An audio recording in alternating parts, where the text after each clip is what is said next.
Good morning बच्चों। आशा है आप सभी स्वस्थ और अच्छे हैं। अपने आप को स्वस्थ रखने के लिए आप बार बार हाथ धोएं, स्वच्छता और सफाई का ध्यान रखें। चलिए अब अपने लेसन पर आ जाएं। हमने पिछले वीडियो में बात की थी राष्ट्र निर्माण की चुनौतियां। राष्ट्र निर्माण की चुनौती ये हमारी दूसरी पुस्तक का पहला अध्याय है। इसके अंतर्गत हमने जो चर्चा की थी कि भारत के इस निर्माण में 3 चुनौतियां हमारे सामने थी। पहला, भारत की एकता को कायम रखना। दूसरा, लोकतंत्र की स्थापना, लोकतंत्र को यथार्थ रूप देना। और तीसरी जो चुनौती थी, आर्थिक विकास। ये सबसे बड़ी जो चुनौतियां थी वो आज़ाद भारत के लिए तैयार थी। इनका सामना भारत को करना था। आपको पता है कि आज़ादी के तुरंत बाद देश के नवनिर्माण में जो चुनौती थी वो, और उसको समस्या भी कह सकते थे, उसको हम ये कह सकते हैं कि जो हमारे सामने एक बहुत बड़ी चुनौती बन करके थी वो राष्ट्र के नवनिर्माण की थी। क्योंकि साधारण परिस्थितियों में हमने आज़ादी को प्राप्त नहीं किया था। विकट समस्याएं हमारे समक्ष थीं। देश जिस परिस्थिति में आज़ाद हुआ वो कोई सामान्य परिस्थितियां नहीं थी।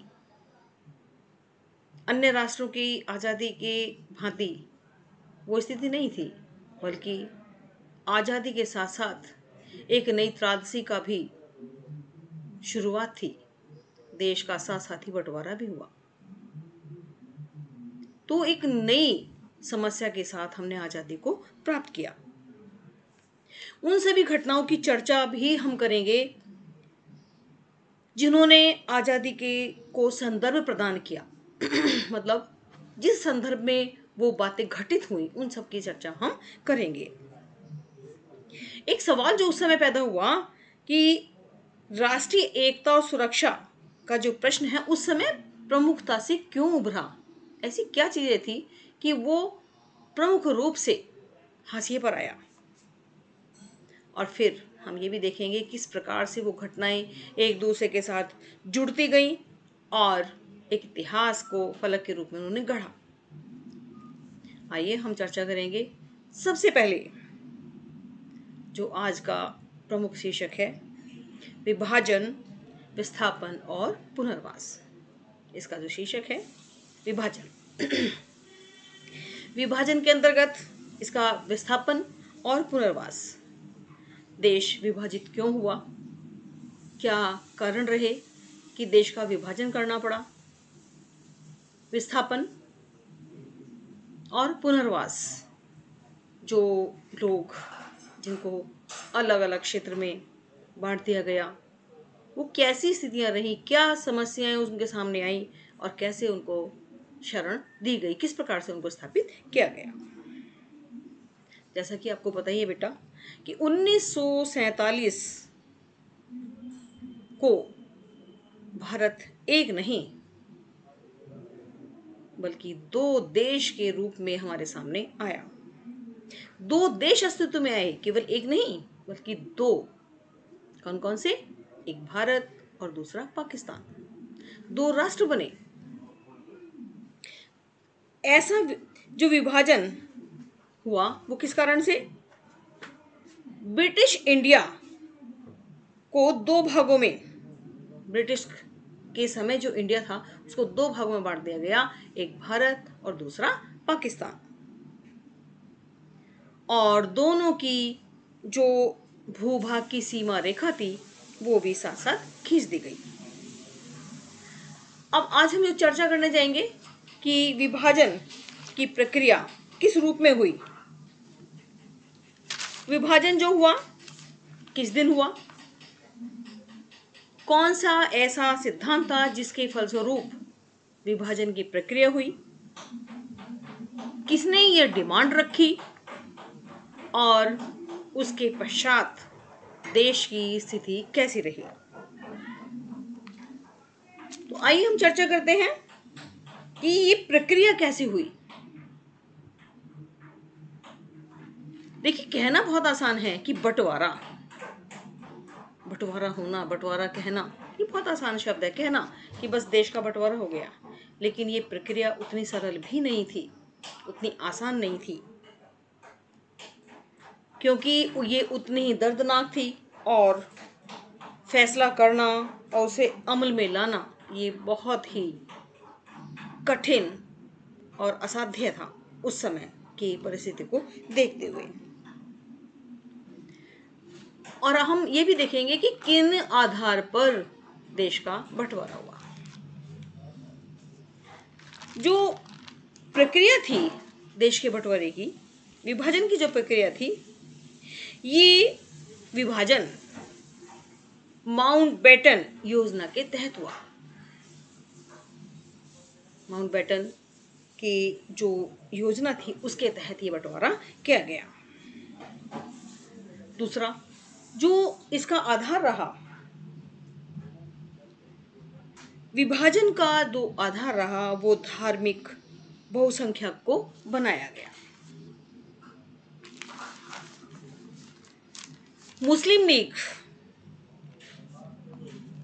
के द्विराष्ट्र सिद्धांत के फलस्वरूप देश का विभाजन हुआ। इससे पहले हमें थोड़ा सा अपने इतिहास के बारे में थोड़ा सा हम जानकारी ले लें कि अंग्रेजों के समय ही, जिस समय बात हो रही थी देश के विभाजन की, उस समय भी, जब तक हमारा देश आजाद नहीं हुआ था तब भी चर्चा चल रही थी। उस समय भी राजनीतिक उठक पटक, राजनीतिक हलचल चलती रही। मुस्लिम लीग, इसकी स्थापना 23 मार्च 1940, जो इसकी स्थापना दिवस है मुस्लिम लीग का, ये 30 दिसंबर, आप इसकी स्थापना का दिवस भी नोट कर लीजिए, 30 दिसंबर 1906 को ढाका में अखिल भारतीय मुस्लिम लीग की स्थापना हुई। ये प्रश्न अक्सर 1 नंबर का आ जाता है, आप इसको ध्यान से देखें कि मुस्लिम लीग की स्थापना कब हुई। 30 दिसंबर 1906 को ढाका में अंतर्राष्ट्रीय भारतीय मुस्लिम लीग की स्थापना हुई। इसका उद्देश्य था कि जितने मुस्लिम समुदाय के लोग हैं उनके हितों की रक्षा करना, सरकार के समक्ष उन सभी उनके उद्देश्यों को सामने रखना जिसमें उनका हित छिपा हुआ है, जिसमें उनकी हितों की बात की गई है, उनके हितों की रक्षा करना, ये इनका प्रमुख उद्देश्य था। उस समय 1940 के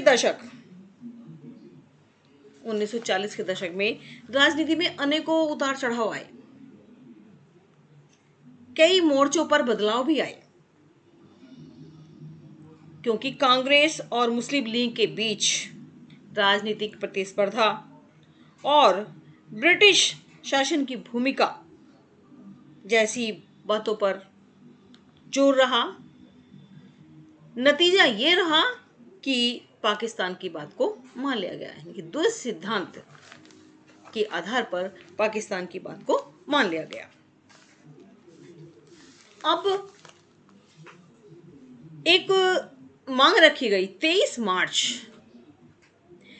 मार्च 1940 को मुस्लिम लीग ने लाहौर अधिवेशन में पाकिस्तान का प्रस्ताव पास करके स्वतंत्र एवं प्रभुत्व संपन्न पाकिस्तान की मांग की कि हमें अलग से एक देश चाहिए।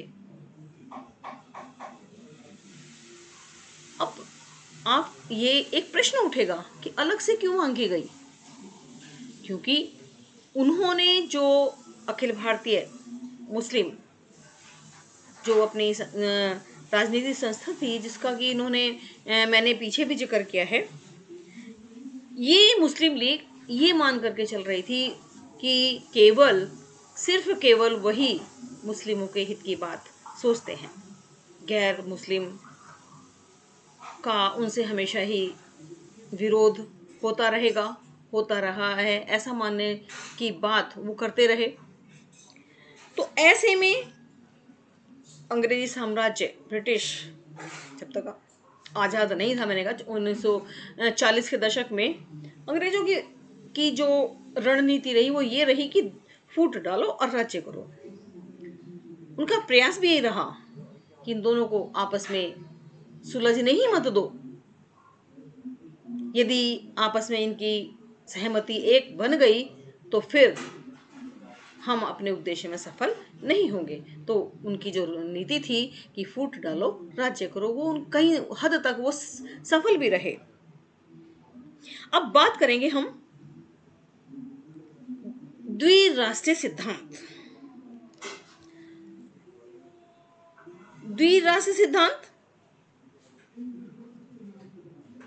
ये मुस्लिम लीग का एक बहुत बड़ा सिद्धांत था। उन्होंने उस सिद्धांत के तहत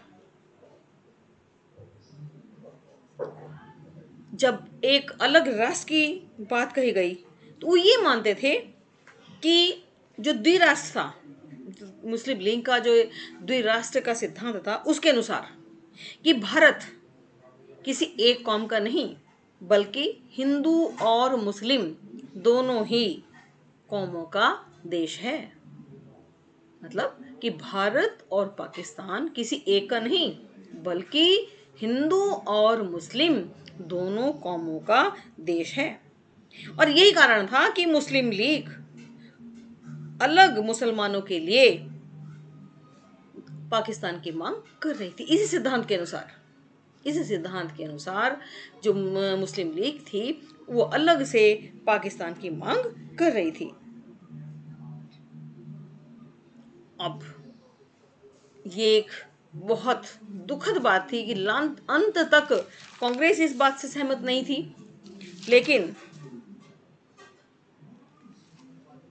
हमने बताया कि 23 मार्च 1940 में पाकिस्तान ने इस प्रस्ताव को रखा, फिर से डिमांड रखी। लेकिन समस्या थी कि किस प्रकार से देश का विभाजन किया जाए।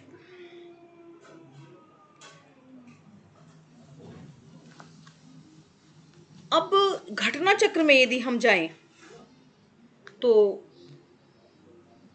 जब पाकिस्तान की ये मांग को स्वीकार कर लिया गया, कोई चारा ही नहीं बचा, तब एक सामने राष्ट्र की ये समस्या रही, नेताओं के सामने ये रही कि किस प्रकार से देश का बंटवारा किया जाए। इतना आसान नहीं था कि बंटवारा किया जाए, किस आधार पर किया जाए।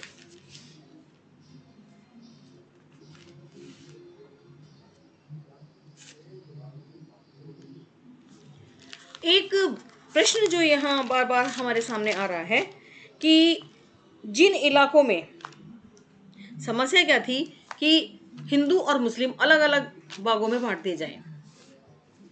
जहां बहुसंख्यक मुसलमान हैं वो इलाका पाकिस्तान को दे दिया जाए और बाकी इलाका हिंदू समाज को दे दिया जाए, हिंदुओं के लिए हो जाए। वो ये बात रखी गई।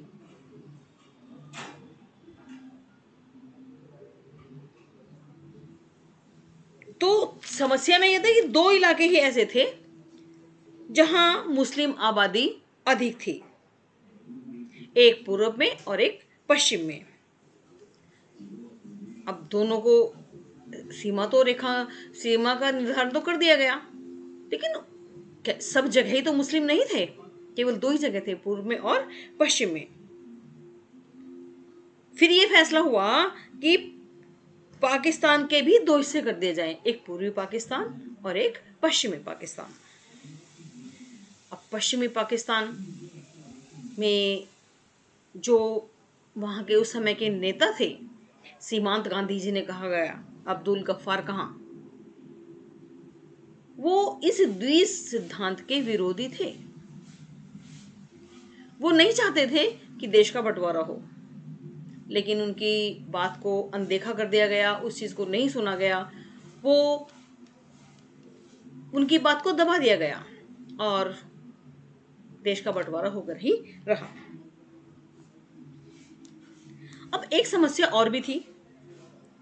ब्रिटिश इंडिया के पंजाब और बंगाल, जो ब्रिटिश इंडिया था, जिस समय ब्रिटिश भारत था, ब्रिटिश के समय में पंजाब और बंगाल दो मुस्लिम बाहुल्य प्रांत थे।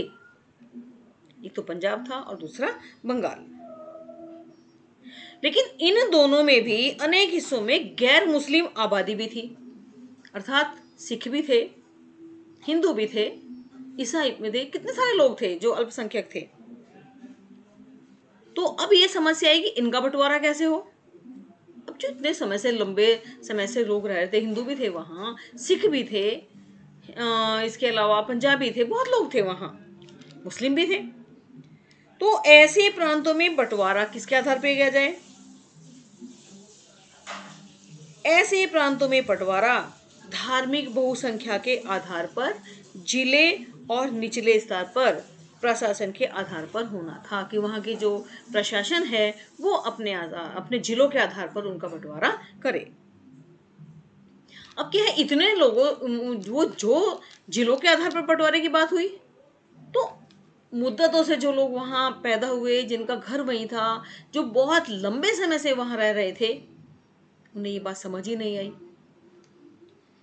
लोगों के जहन में ये बात बैठ ही नहीं रही थी कि किस प्रकार से बंटवारा हो रहा है। पहले पहल तो इस बात को वो आसानी से ले गए। पहले पहल तो उनके दिमाग में रहा कि ये जो बंटवारा है शायद टल जाए। लेकिन उन दोनों हिस्से में,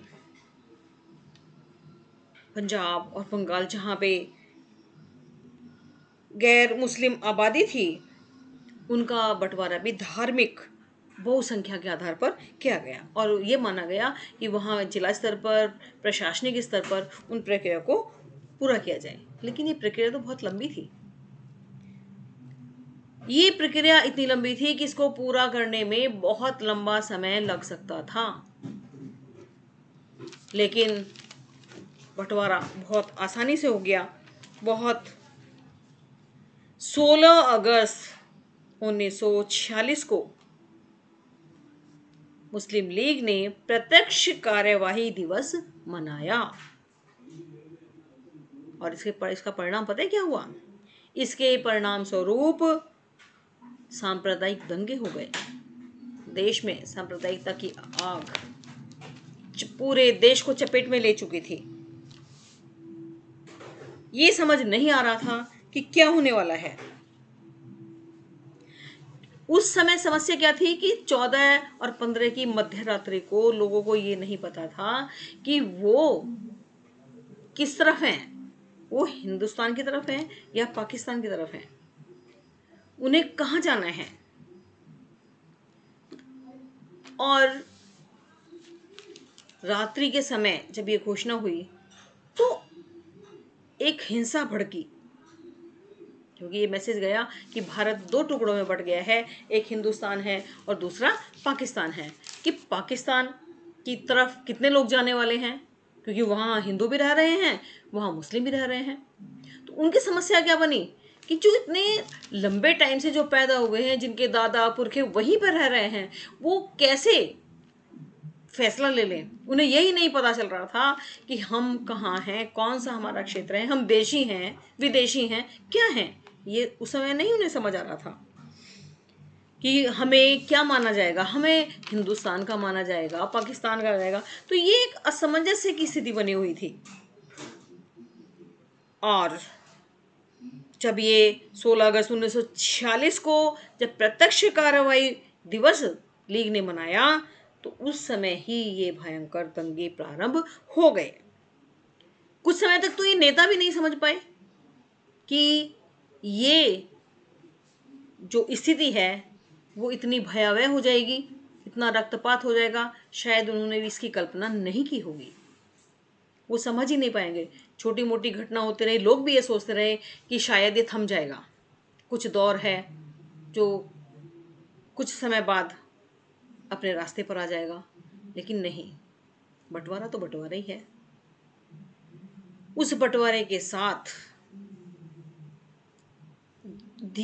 कुछ दिन बीतते ही लोगों में एक अफरा तफरी, लोगों को निर्णय लेने में समय लगा। उन्हें ये भी, कुछ को तो पल में ही निर्णय लेना था कि तुरंत जाना था। जब ऐसी स्थिति आ जाती है ना मारामारी वाली, तो लोगों को क्या हुआ, अपना घर भी छोड़ना पड़ा। मार काट वाली स्थिति आई। जो वहाँ रह रहे थे उन्हें पाकिस्तान जाना था, और जो पाकिस्तान में रहते लोगों में मारकाट हुई। एक दूसरे के रक्त के प्यासे रक्तपात जम करके हुआ। लोगों जो वो रिश्ते जो कभी भाईचारे से भरे हुए थे वो सब रक्त में सन गए। किसी का कुछ नहीं देखा गया। यदि हम उस समय की बात करें, आप किताब जब पढ़ेंगे, विस्तार से पढ़ेंगे, तो आप देखेंगे कि वो दिल दहलाने वाले दृश्य अमृता प्रीतम की, पंजाब की जो महान कवित्री हैं अमृता प्रीतम, उनकी बहुत सुंदर रचना, जिसको पढ़ करके अंतर तक छू जाने वाली भावनाएं सामने दिखती हैं। तो वो सब भूल गए, सब रिश्ते नाते सब चौपट हो गए, और केवल केवल केवल क्या रह गया, रक्तपात, हिंसा हुई। लोगों ने मारकाट शुरू कर दी। लोग विवश हो गए, और जो जहां था उसी रूप में भागने के लिए विवश हो गए। लोग भागे, चले, दौड़ गए एक सीमा से दूसरी सीमा तक। कोई नंगे पैर जा रहा है, कोई, यहाँ तक कि रेल में भी मार काट मचा दी गई। लोग लाशों से लपटे पड़े रहे। तो ये विभाजन का एक भयंकर दौर था। तो इसमें जो विभाजन है, ये तो हमने देखा कि क्यों हुआ। एक बार फिर से मैं आपको पॉइंट पे ले आऊं। जो विभाजन, देश का विभाजन जो हुआ वो रहा माउंट। देश का विभाजन अत्यंत आवश्यक हुआ मुस्लिम लीग की हठधर्मिता से, जिन्होंने ये संदेश पहुंचाया कि देश केवल इस आधार पर ही सुरक्षित रह सकता है जो मुस्लिम हित की बात करे। और वो मुस्लिम हित की बात कौन करेगी, मुस्लिम लीग। वही एक राजनीतिक संस्था है जो उनके हितों की बात सोच सकती है। और माउंटबेटन योजना के तहत विभाजन की प्रक्रिया हुई। देश दो टुकड़ों में बटा। उसी समय अंग्रेजों ने के समय जो भारत था, जो इंडिया था, उसके दो टुकड़े हो गए, एक भारत और दूसरा पाकिस्तान। इस प्रकार से दो राष्ट्र अस्तित्व में आए। समस्या जो सामने बनी वो थी कि बंटवारा कैसे किया जाए, पूरे देश को विभाजित कैसे किया जाए, क्योंकि ये फैसला लेना उतना ही दर्दनाक था, उस प्रक्रिया से गुजरना उतना ही पीड़ादायक था। फिर धार्मिक आधार पर, धर्म के आधार पर भारत के दो टुकड़े किए गए, और इसमें जो मुख्य भूमिका रही वो रही मुस्लिम लीग की, जिन्होंने लाहौर अधिवेशन में ये डिमांड रखी कि हमें अपने स्वतंत्र प्रभुता संपन्न देश के लिए विभाजित कर दिया जाए। अब बंटवारे के लिए कि किस प्रकार टुकड़े किया जाए, कि जहां अधिक मुस्लिम हैं उन हिस्सों को पाकिस्तान में दे दिया जाए, लेकिन पूरे भारत में केवल 2 ही जगह ऐसी थी जहां मुस्लिम संप्रदाय वाले लोग थे, बंगाल और पंजाब। लेकिन इनमें भी कई जिले ऐसे थे, कई जगह ऐसी थी जहां गैर मुस्लिम लोग थे, अर्थात सिख भी थे, पंजाबी थे, हिंदू थे, बहुत अलग अलग धर्म के लोग थे। तो उन जगह ये स्थिति बनी कि यहाँ जो बंटवारा होगा वो उनकी संख्या के आधार पर जिला प्रशासन वो तय करेंगे कि कौन हिस्सा। उस समय ये भी हुआ कि निचले स्तर पर, जिले स्तर पर, प्रशासन के स्तर पर ये होना था, लेकिन ये प्रक्रिया बहुत लंबी थी। उसी समय ये घोषणा नहीं हो पाई, 14 अगस्त की रात्रि को ये घोषणा नहीं हो पाई कि किस तरह से बंटवारा हो पाएगा उन जिलों के आधार पर।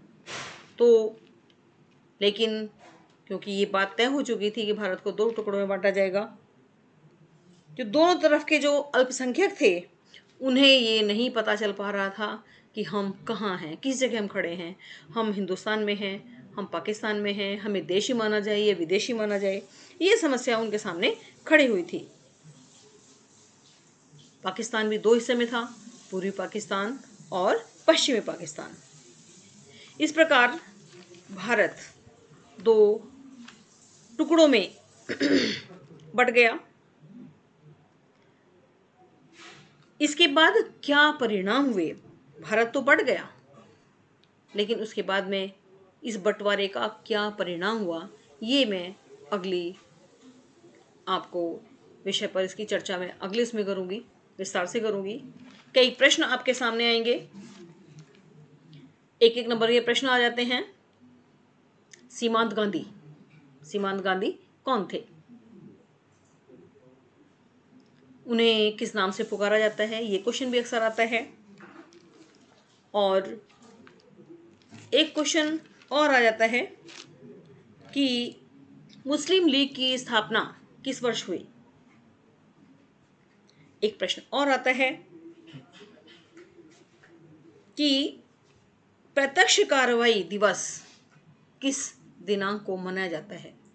तो छोटे छोटे एक प्रश्न हैं जो आपको हमेशा याद रहने चाहिए, आपके लिए किसी न किसी रूप में परीक्षा में आएंगे। तो कल मैं आपके सामने एक चर्चा करने जाऊंगी कि ये जो बंटवारा हुआ उसका क्या परिणाम हुआ, उसकी परिणति क्या हुई। आज के लिए बस इतना ही। धन्यवाद। कल फिर मिलते हैं।